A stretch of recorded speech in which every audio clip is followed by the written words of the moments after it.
With one volley, words turn to war.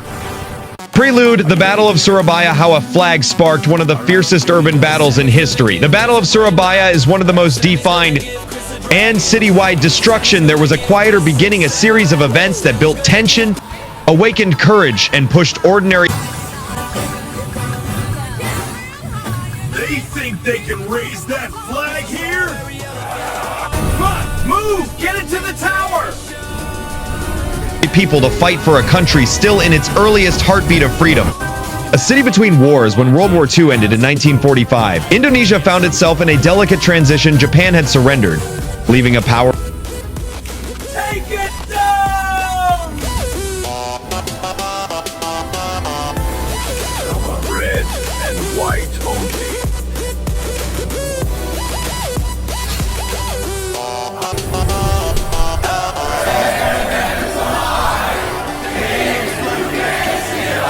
vacuum. The young nation proclaimed independence, but many foreign authorities refused to accept it.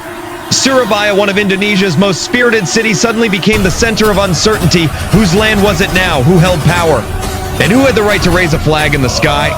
The flag that stirred the people. The tension came to a head at Hotel Yamato, a landmark building in Surabaya. One morning, citizens noticed a red, white, blue flag belonging to colonial forces flying from the rooftop. To the people below, this was more than cloth. It was a message: we have returned.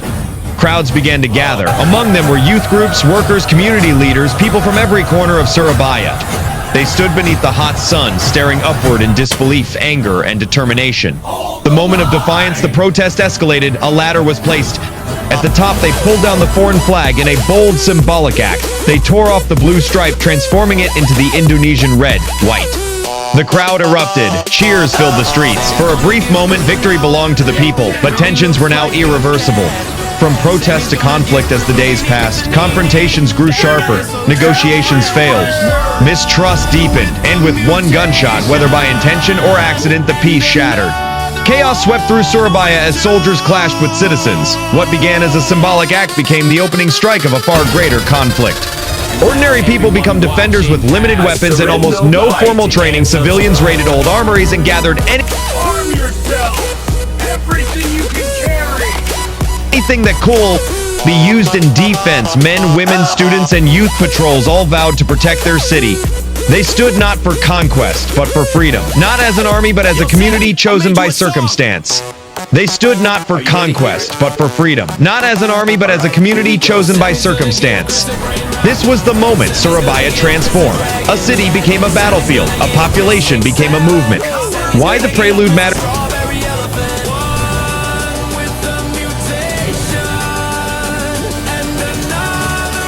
The Battle of Surabaya is often remembered for its flames, smoke, and heroism, but the prelude is just as important. The courage of a people refusing to be colonized, again the symbolism of a flag torn and raised. The unity of civilians in the face of overwhelming force, the spark that ignited a nationwide revolution. And so the battle begins. The prelude ends with a city preparing for what will become one of the fiercest urban battles in Southeast Asian history.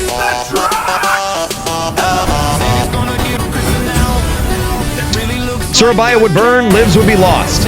But the spirit of resistance forged in those early moments helped define Indonesia's identity for generations to come.